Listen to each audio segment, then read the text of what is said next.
An important tool used to help keep the airways clear in a person with a tracheostomy tube is suctioning. Normally, the upper airway warms, moistens, and cleans the air we breathe. However, a tracheostomy tube bypasses these mechanisms. The air moving through the airways of a person with a tracheostomy tube is cooler, drier, and not as clean. In response to these changes, the body produces more mucus. Suctioning clears the mucus from the tracheostomy tube and airway. Join me this week as I discuss suctioning basics such as how to suction, when to suction, and types of suction catheters. I will also demonstrate how to attach the suction catheter to the ventilator tubing, how to suction, how to use saline, and I will share some tips and tricks I have learned along the way.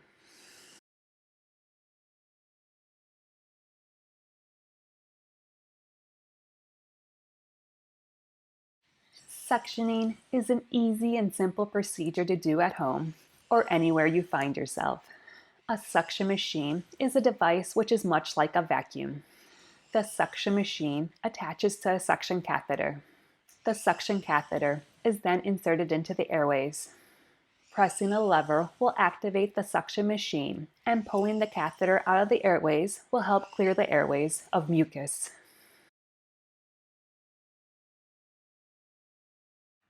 It is best to suction in the morning when the person first wakes up and at night right before going to bed.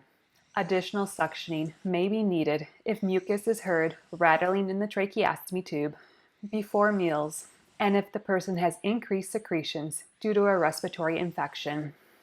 If a person has increased secretions or mucus which is thick, you may want to run 3 to 5 milliliters of normal saline through a nebulizer before suctioning. This will help break up the mucus and make suctioning easier. For more details about using a nebulizer, please see the video, Have a Nebulizer? Info you need to know. Please avoid excessive suctioning. Suctioning too often will irritate the airways and will create more mucus. And just a note, the medical term for mucus in the airways is sputum. So, if your medical provider asks about sputum production, please note the person is referring to the mucus in your airways. When you suction, the sputum should be clear or white. If the sputum changes colors to yellow, brown, green, etc., this may be a sign of infection. For more information about sputum and tracheostomy patients, please see the video, In Sickness and in Health, Know Your Sputum.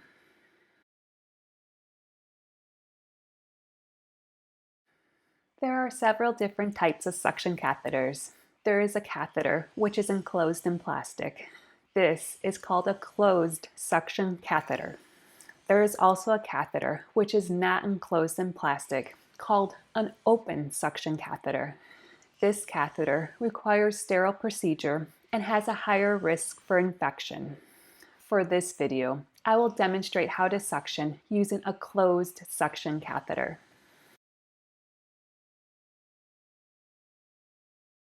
Suction machines, which are similar to vacuums, come in all shapes and sizes. Some machines only operate on AC power, while others have batteries or attachments to charge via the car's cigarette lighter. My favorite suction machine is the portable suction machine. This machine is small, compact, portable, has a carrying case, has a car adapter, and has a battery, which allows you to suction anywhere. Whatever suction machine you choose, make sure the machine is able to provide the suction power you need to clear your airways.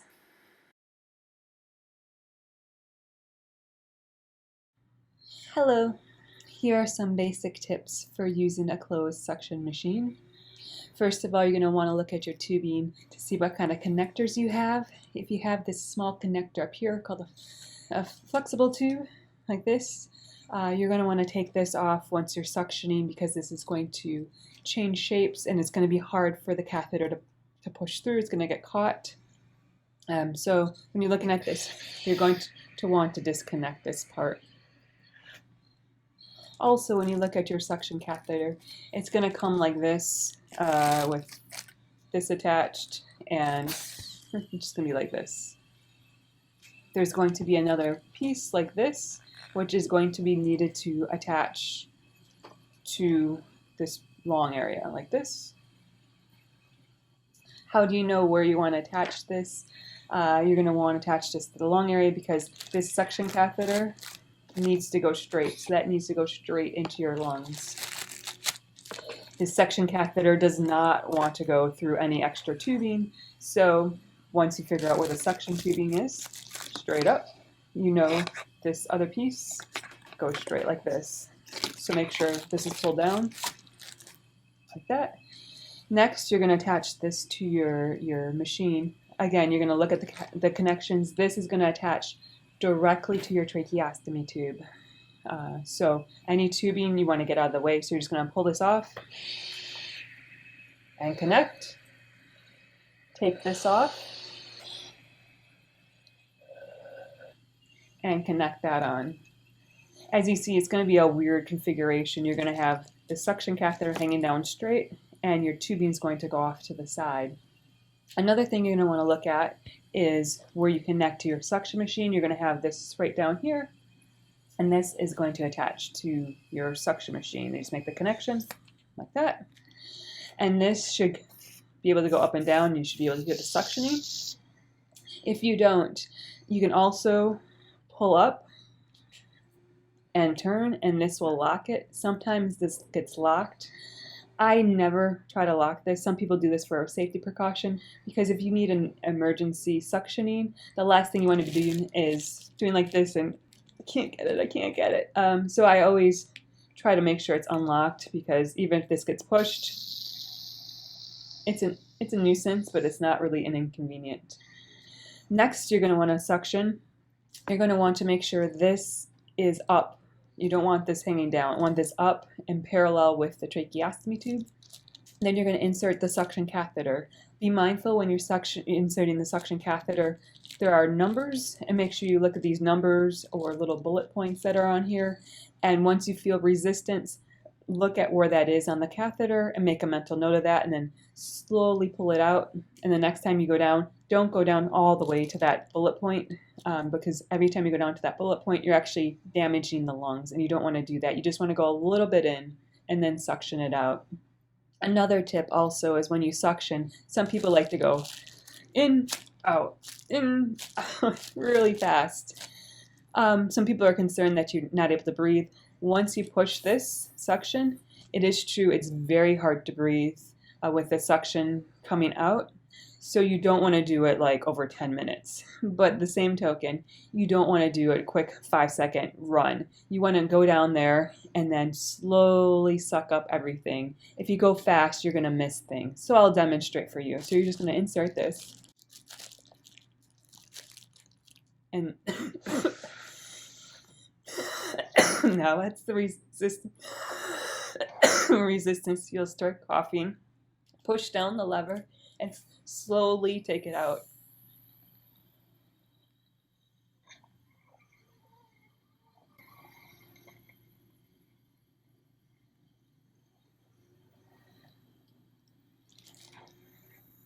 When you get all the way to the end, this won't go any farther, and you're going to let go of the suction catheter. You're going to notice when you're doing this, you should see some mucus that comes down through here, and mucus can also potentially go in here, and you might see some that I had.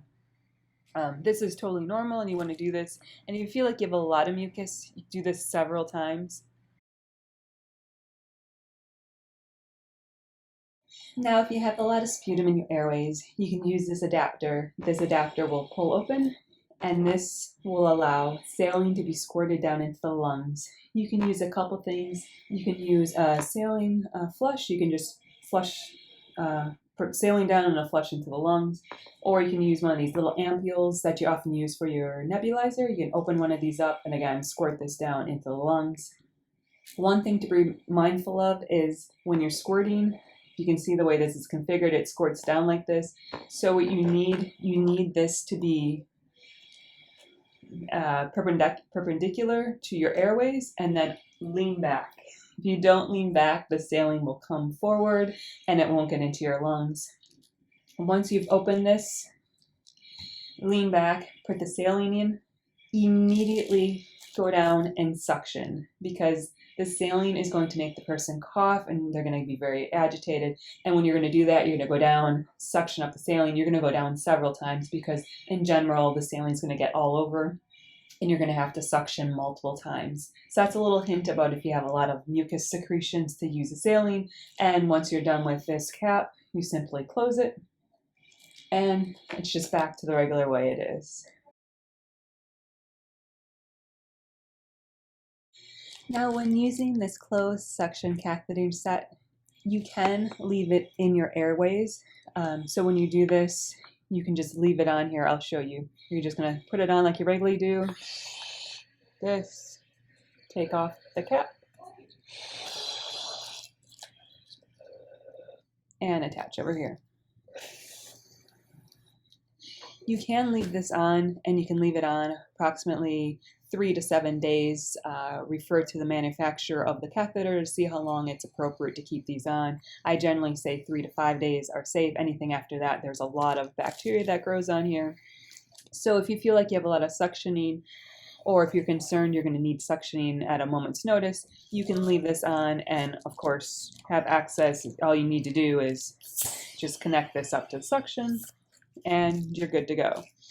For me, I don't like this setup because I'm very concerned that this harbors a lot of germs and diseases. And with this hanging out right here, it's just too close to my airways. So if I do suction, I'll use a closed suction catheter. But once I feel like I've gotten everything out, or if I feel like I need some more suctioning, I'll keep it in for a little bit. But by and large, I don't keep it in very long. Once I use it, I'll take it off and I'll discard it. It might be different for you, but personally, I don't like this chance of getting infected. They keep this on me in the hospital for about 5 days, and I get so nervous because I can see things growing on it, and I'm going, this isn't good. And so a lot of times after 1 or 2 days, I will ask the respiratory therapist for a new suction catheter, which they usually happily provide. And this helps keep this line clean, and it also helps keep my airways clean. And it gives me a little ease and at rest that I won't get an infection. So if you want to keep this on, keep it on 3 to 7 days, check with the manufacturer. But if you don't do a lot of suctioning, I personally don't do a lot of suctioning. I will remove this once I've used it. I'll simply pop it off and reconnect. And now we're right back to where we are. The other issue with keeping this on is this is long and very cumbersome, and it creates a lot of weight on your tracheostomy tube. So this might cause you to have a lot of granulation tissue, and it might cause a lot of irritation. It might cause your trach site to bleed. So that's one thing to keep in mind. If you do keep these on, make sure you keep them very secure and try not to keep it pulling forward on the neck. So those are some tricks and tips for using the suctioning. I hope you found them very helpful, and thank you so much for joining me. Please remember to like and subscribe down below. I hope you have a great day and a wonderful week. Bye-bye.